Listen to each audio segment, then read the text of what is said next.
नमस्कार, मैं हूं शरद द्विवेदी और हमारी विशेष प्रस्तुति हे प्रभु आनंद दाता, इसमें आपका बहुत बहुत स्वागत है।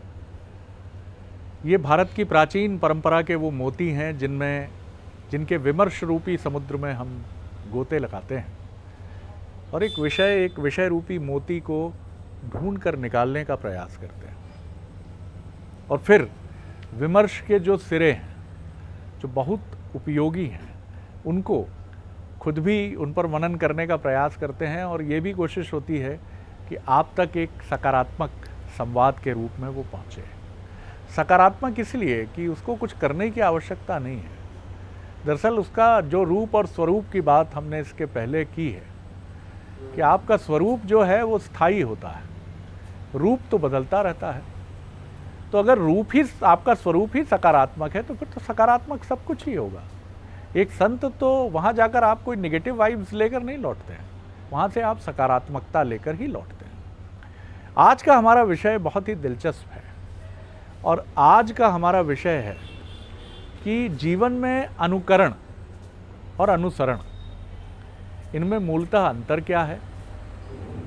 अनुकरण यानी किसी को देखकर, उसको समझकर, उसके हिसाब से आगे बढ़ना, और अनुसरण करना, फॉलो करना, जैसा भेड़ों के लिए कहा जाता है। माफ़ कीजिएगा, इस पर रोशनी तो विषय विशेषज्ञ ही डालेंगे, लेकिन अनुसरण कर रहे हैं आप। कई बार हम पूछते भी हैं कि भैया ये तो गलत रास्ता है।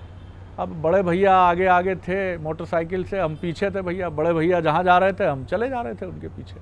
यानी वहाँ आप विवेक का उतना तर्कसंगत उपयोग नहीं करते कि बड़े भैया हैं, बड़े हैं, 5 साल बड़े हैं, इस रास्ते पर पहले भी निकले हैं तो ठीक ही ले जा रहे होंगे। और हमने भी नहीं देखा कि अरे ये मोड़ तो यहाँ आता ही नहीं है, ये शॉप तो यहाँ पड़ती ही नहीं है, ये पेड़ तो यहाँ था ही नहीं। तो ये अनुकरण और अनुसरण का अंतर है।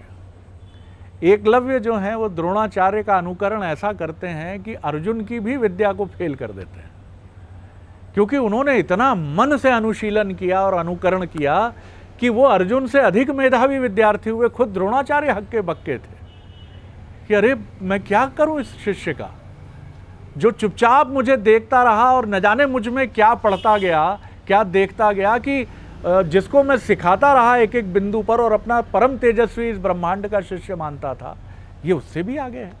तो ये शायद अनुकरण और अनुसरण का मेरे जैसे अल्पबुद्धि व्यक्ति का विश्लेषण है, लेकिन इस पर विशेषज्ञ टिप्पणी होगी मानस मर्मज्ञ, भगवद गीता के अध्येता प्रोफेसर सुरेंद्र बिहारी गोस्वामी की। प्रणाम करता हूं सर, और विषय आपके समक्ष है। आपने बड़ा अच्छा 3 बेर खाती थी 3 बेर खाती है। तो बोलचाल के शब्दों में आपने ऐसे शब्दों का चयन किया जिसमें हलंत कामा के उपयोग से बड़ी दिव्यता विद्यमान हो सकती है। जी देखिए, मैं आपको बताऊं, जो पुरुषार्थी होता है वो अनुकरण करता है। वाह, पुरुषार्थी अनुकरण करता है। क्या बात है। क्योंकि वो अनुकरण करते हुए अनुकरणीय बन जाता है। तो पुरुषार्थी अनुकरण करता है। बहुत सुंदर बात है। वाह। अनुकरण के क्रम में अनुशासन भी है, अनुकरण के क्रम में प्रशिक्षण भी है, अनुकरण के क्रम में श्रद्धा भी है, विश्वास भी है, बुद्धि भी है, चित्त भी है, तप भी है, ज्ञान भी है। उसमें आप स्वतंत्र रहते हुए आबद्ध रहते हैं। जी, स्वतंत्र होते हैं, परम स्वतंत्र नहीं होते, स्वच्छंद नहीं होते, लेकिन आबद्ध रहते हैं, अर्थात एक मर्यादाओं से बंधे हुए रहते हैं और आप अनुकरण करते हैं। लेकिन अनुसरण जो है प्रमादी कर देते हैं। हुआ तो हुआ उनने कहा वो चल रहे हैं तो हम चल रहे हैं, उनके घर में ऐसा हो गया तो मेरे घर में भी ऐसे ही होना चाहिए। वो विज्ञापन की तरह है कि आजकल क्या चल रहा है, चल गई बोली चली है कि खोटी चवन्नी चली है, वो उसमें किसी को पता नहीं। देखिए, इस समय जो अपना ये सामाजिकृत संप्रेषण की प्रक्रिया है, जिसको आप अंग्रेजी में सोशल मीडिया कहते हैं, जी। तो वहाँ पर केवल अनुसरण की प्रक्रिया चल रही है। अनुसरण, तो वहाँ अनुकरण नहीं हो पा रहा है, इसलिए अनुकरणीय प्रक्रियाओं में काट छाट करने में आपको बड़ा संघर्ष करना पड़ रहा है कि वास्तव में क्या सही है, क्या गलत है। ठीक बात। अनुसरण में व्यक्ति ये निश्चित कर लेता है पहले से कि मुझे इसका विरोध करना है तो विरोधी करेगा वो, इनके साथ चलना है तो साथ ही चलेगा वो एक जिसको कहते हैं पूर्वग्रही हो जाता है अनुसरण करने वाला। अगर बगल वाले घर का बच्चा कॉन्वेंट जा रहा है तो मेरे बच्चे को भी कॉन्वेंट ही भेजना है। ध्यान रखिए, यदि आपके घर के पास कोई शासकीय स्तर की बड़ी सुंदर पाठशाला है, मैं आपको यहाँ, मुझे बड़े क्षमा के साथ में मैं अपना चिंतन करना चाहूँगा कि जितने भी सरकारी अस्पताल हैं उसमें दुनिया के सबसे श्रेष्ठतम अभ्यासी चिकित्सक होते हैं, क्योंकि वो हजारों लोगों को एक साथ देखते हैं और रोजीना लगे रहते हैं। उनके पास कितना अच्छा ज्ञान अनुभव हो जाता है, बस वहाँ संसाधनों की जो है प्रक्रिया वो सीमित होती है। लेकिन यदि किसी निजी क्षेत्र में चले जाएं तो वहाँ पर सारे संसाधन तो श्रेष्ठतम होंगे, लेकिन आप ये सुनिश्चित नहीं कर सकते कि उतने अभ्यासी ही यहाँ पर भी होंगे, उसके लिए उसको चयन करना पड़ता है। वैसे ही अगर गांव में पाठशाला है, गुरुजी पढ़ा रहे हैं, तो गुरुजी वहाँ बैठे ही इसलिए हैं कि विद्यार्थी आए और मैं उसको पढ़ाऊँ। लेकिन गांव छोड़कर आप कॉन्वेंट में पढ़ने जा रहे हैं, इसमें कॉन्वेंट का मैं विरोध नहीं कर रहा हूँ, केवल इसलिए कि आप अनुसरण कर रहे हैं, अनुकरण नहीं कर रहे हैं, वहाँ पर आप अनुसरण की प्रक्रिया में। तो देखिए, अनुकरण करने के लिए और अनुसरण करने के लिए क्या अर्थ होता है। कबीर कहते हैं, लीके लीके सब चले, और लीके चले कपूत, और लीक छाड़ तीनों चले, शायर सिंह सपूत। तो जो सपूत होता है वो लीक छोड़ देता है, और लीक छोड़ने वाला अनुकरणी बनता है। ध्यान रखिएगा, अनुकरणी वही होता है, पुरुषार्थी होता है, वो कुछ विशिष्ट करना चाहता है, वो सीख लेना चाहता है। जैसे 3 प्रकार के मनुष्य होते हैं, अगर अंग्रेजी में हम व्याख्या करें, एक केयर टेकर, एक अंडरटेकर, एक रिस्क टेकर।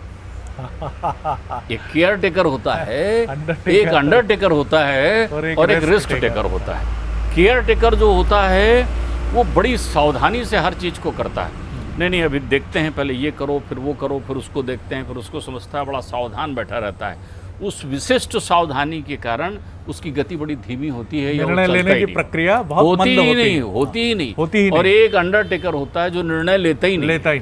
तुम करो तो मैं करूंगा, वो आएंगे तो पहुंच जाओ तो मैं चलूंगा, देखा जाएगा अंडरटेकर। लेकिन एक रिस्क टेकर होता है, वो कहता है, दुर्लभम मानुषम देही देही नाम क्षण भंगुरा, profit is a remuneration of entrepreneur.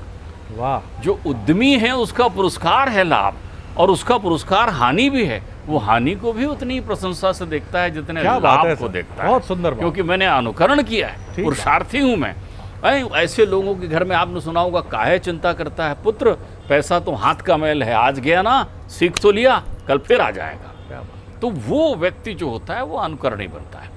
एक सुंदर दृष्टांत में मुझे याद आता है, मेरे पिताश्री इस दृष्टांत को मुझे बालपन से सुनाया करते थे कि देखो भैया, बड़े, मैं बार बार कहता हूँ, बड़े करें सो ना करें, चाहे वो कितना प्रभावी लग रहा हो।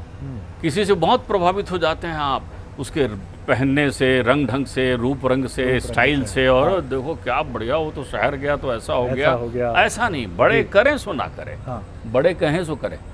क्या बात, जो वो कह रहे हैं उसको करो। तो वो एक बड़ी दृष्टांत सुनाया करते थे। वो दृष्टांत सुनाते हैं कि एक किसी राज्य के दीवान कस्बे में रहा करते थे। पुराना जमींदारी और राजा महाराजा का समय था, तो दीवान साहब उस कस्बे में रहा करते थे। उनकी आदत थी रोज सवेरे भ्रमण में निकला करते थे, और लोग उनसे जयराम जी की नमस्कार प्रणाम करते थे, और वो सबसे मिलते जुलते चलते थे। अचानक एक युवा व्यक्ति उसके सामने आया, उसने कहा, नमस्कार दीवान जी। उसने उसकी तरफ देखा, वो नया लगा, उसे नवागंतुक लगा। उन्होंने कहा, बेटे तुम इसी गाँव में रहते हो? बोले, हाँ यही रहता हूँ, आप ही के शहर में, मगर वो। अच्छा, किसके बच्चे हो? अरे फलाने के बच्चे हो। अच्छा, वो ख़त्म हो गए, तुम, अच्छा तुम क्या करते हो? बोले, मैं कुछ नहीं करता। बोले, पिताजी? बोले पिताजी मेरे धोबी थे, वो धोबी का काम करते थे, लेकिन अब मेरे पास अभी कोई काम नहीं। दीवान जी बड़े सहृदय और भावुक व्यक्ति हैं, वो कहते हैं, कल आओ मेरे यहाँ। दूसरे दिन वो पहुँच जाते हैं, वो कहते हैं, आज से तुम मेरे कपड़े धो, काम करो। तो वो काम करने लगता है। अब दीवान जी का धोबी हो जाता है, नाम वाला हो गया वो, दीवान जी का धोबी। उसका काम चलने लगता है। जब काम बढ़ जाता है तो वो एक गधा खरीद लेता है। जब वो एक गधा खरीद लेता है शरद जी, तो उस गधे के साथ उसकी प्रीति बढ़ने लगती है, क्योंकि उसके बड़े काम का है, देख रेख करता है, गट्ठर लेके जाता है। जब वो तालाब में कपड़े धोता है तो वो गधा चीपों चीपों करता है, तो उसकी स्वर लहरियों को सुनकर उसको आनंद की अनुभूति होती है, और उसकी प्रीति बढ़ने लगी। वो उसको प्यार से गंधर्व सेन बुलाने लगता है। भैया गंधर्व सेन चलें, तो सवेरे से चला करता था, गधे के साथ प्रीति बढ़ने लगती है। आप ये मान लेना कि ऐसा संभव है, क्योंकि मनुष्य की कुत्ते के साथ प्रीति तो आप सवेरे सवेरे देखते ही हैं। सारे काम छोड़ करके तोते के हाथ में साथ, जंजीर लेकर श्वान के के श्वान के साथ, साथ, किसी भी सबके पेट साथ, के किसी साथ, के साथ पालतू देखते हैं, कोई भी धोती है। उसका पशु है। तो आप देखिए कि वो उसकी प्रीति बढ़ जाती है। एक दिन संयोगवश किसी आकस्मिक रोग बीमारी से उस गधे की मृत्यु हो जाती है। अब चूंकि उसकी आसक्ति उस गधे से बहुत ज़्यादा हो गई थी, उसके काम का था, उसके रोजगार का था, तो वो उसका विधिवत जो है अंतिम संस्कार करता है, ले जाता है नदी के किनारे, गड्ढा खोदता है, गाड़ता है, नमक डालता है, बाकायदा वहाँ एक प्रतीकात्मक बना देता है और 3 दिन काम को बंद कर देता है। और तो और भाव वेश में आकर वो अपने बाल भी मुड़वा लेता है। उसको लगता है क्यों भाई, मेरा भाई ही तो था जो मेरे काम आ रहा था, कौन है इस संसार में, तो उसके शौक में बाल भी मुड़वा लेता है। 3 दिन बाद जब वो दीवान जी के पास पहुंचता है तो दीवान जी नाराज़ होते हैं, क्या बात है तुम आए नहीं और ये बाल मुड़ा के आ रहे हो, तुम कहाँ चले गए थे। भावुक हो जाता है, बोले दीवान जी मैं क्या बताऊँ, गंधर्व सेन जी नहीं रहे। दीवान जी कहते हैं हाँ गंधर्व सेन जी नहीं रहे, ओहो तो ठीक है, तुमने तो अच्छा शौक कर लिया, और कोई ज़रूरत हो तो मुझे बता देना। अब दीवान जी ये पूछते नहीं, अनुसरण की प्रक्रिया है ना कि गंधर्व सेन कौन था, बात यहीं से शुरू हो रही है। अब ये देखिए सोशल मीडिया एक्टिव होने वाला है अब यहाँ पर, गंधर्व सामाजिक सेन नहीं रहे। संघर्षण। अब गंधर्व सेन नहीं रहे, ये बात जंगल में आग की तरह कैसे फैले। तो दीवान जी भावुक व्यक्ति हैं, उनको लगता है यार जब मेरा एक धोबी गंधर्व सेन जी के ना रहने पर मुंडन करा सकता है तो मुझे भी करा लेना चाहिए। तो वो अपना मुंडन करा लेते हैं। अब जब दीवान जी मुंडन करा लेते हैं और बाजार में घूमने निकलते हैं तो सब पूछते हैं क्या हुआ, तो दीवान जी कहते हैं तुम्हें मालूम नहीं गंधर्व सेन जी नहीं रहे। अब ये सूचना चारों तरफ, तो दीवान को प्रसन्न करने के लिए तुम मुंडे तो हम मुंडे, हम मुंडे तो तुम मुंडे, पूरा बाजार मुंडा हो जाता है। अब वहाँ देखिए अनुसरण की प्रक्रिया समझिए। अब वहाँ पर देखिए कि मंत्री जी की सवारी आती है, वहाँ देखते हैं बाजार में मुंडों का बाजार है, भद्र बाजार हो गया ये, भाई बात क्या है। तो सब लोग कहते हैं साहब दीवान जी की लोकप्रियता है ये। तो बोले क्यों, क्या काहे की लोकप्रियता ये तो बताओ। बोले कोई गंधर्व सेन जी नहीं रहे हैं तो उन्होंने मुंडन करा लिया, तो सब लोगों ने मुंडन करा लिया, सब दुखी हैं। तो वो भी चौक में बैठते हैं उस राज्य के मंत्री और कहते हैं मेरा भी मुंडन करो, गंधर्व सेन जी के लिए मैं भी दुखी हूँ। अब वो दुखी होकर जब पहुँचते हैं राजा साहब के पास, अनुसरण की प्रक्रिया देखिएगा आप, तो वहाँ राजा साहब के पास पहुँच करके वो पूछते हैं राजा साहब अरे भाई ये हुआ क्या। अरे बोले राजा साहब क्या बताएं, राज्य में बड़ा शोक है, चारों तरफ वातावरण में एक ही स्वर सुनाई पड़ रहा है, गंधर्व सेन जी नहीं रहे, गंधर्व सेन जी नहीं रहे हैं, तो मुझे क्या करना चाहिए। अरे आप जनता के साथ दुखी हुई है। तो बोले फिर आप भी, तो राजा साहब भी जो है मुंडन करा लेते हैं। अब राजा ने मुंडन कराया तो 3 दिन का राष्ट्रीय शोक 3 दिन का राष्ट्रीय शोक हो गया जी। राजा साहब जब अपने महल पर पहुंचते हैं, अनुसरण की पराकाष्ठा, अनुसरण वहीं तक उपयोगी होता है, अपना प्रभाव दिखाता है, अपने प्रभाव तो ना कहूँ कुप्रभाव दिखाता है जब तक बुद्धि उसे रोकती नहीं है। क्या बात है। जिस पल बुद्धि के पट खुल जाते हैं उस पल अनुसरण खत्म हो जाता है और अनुकरण शुरू हो जाता है। कहीं भी आप आंख बंद करके जा रहे हैं तो जब तक कोई आपको हिलाएगा नहीं, आपकी आंख नहीं खुलेगी। तो अनुकरण करने वाला जागृत करने वाला होता है।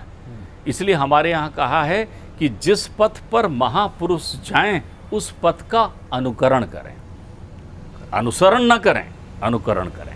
और शब्द लगा दिया है महापुरुष, अर्थात पुरुषों में जो श्रेष्ठतम हो, जिसके पास बुद्धि हो, ज्ञान हो, उसका करें, उनका करें आप।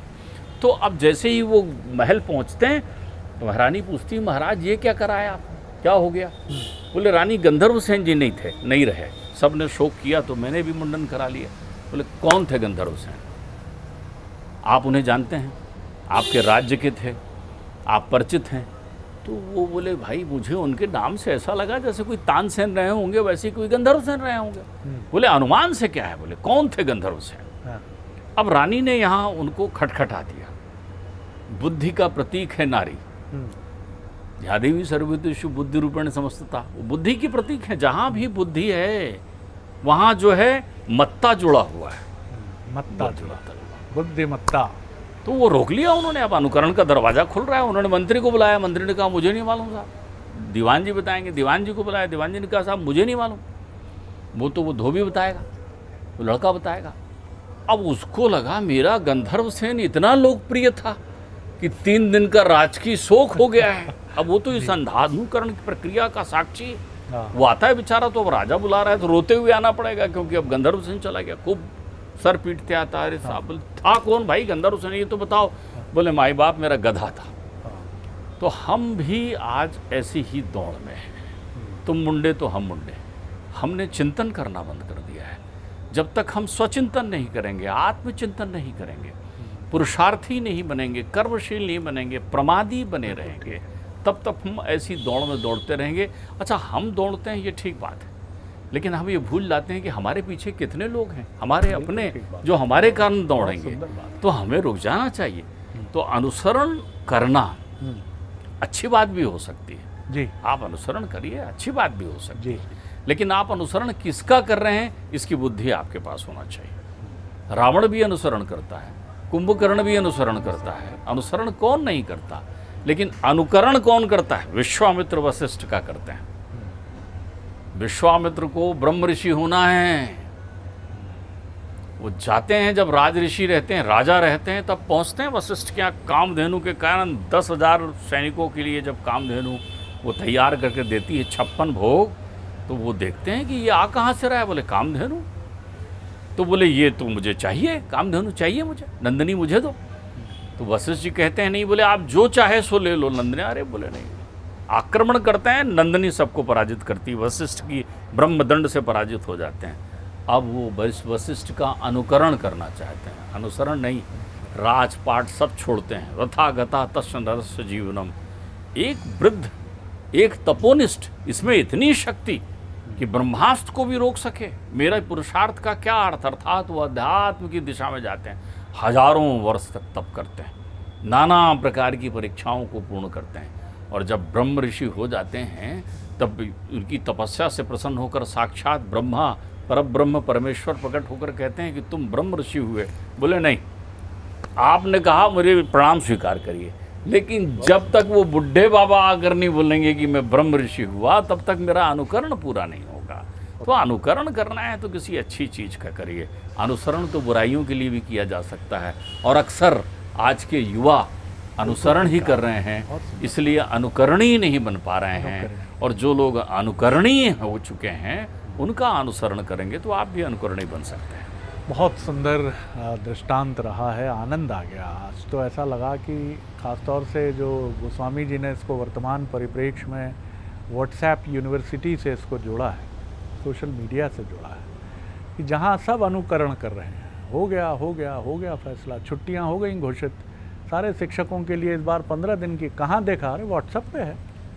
अरे भैया, व्हाट्सएप पर आने वाली हर खबर क्या सत्य है?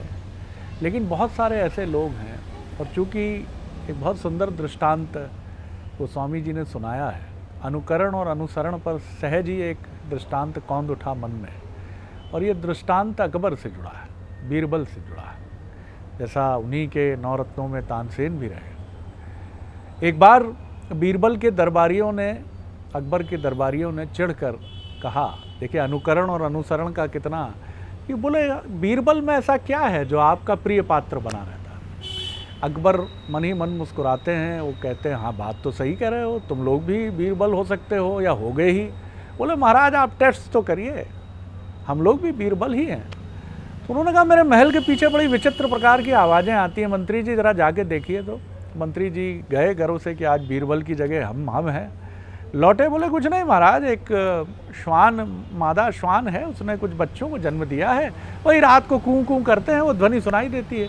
उन्होंने कहा कितने हैं श्वान के शिशु? ये तो पता नहीं चला, मैं देख, अरे नहीं आप मत जाइए, फलाने मंत्री जी आप जाइए।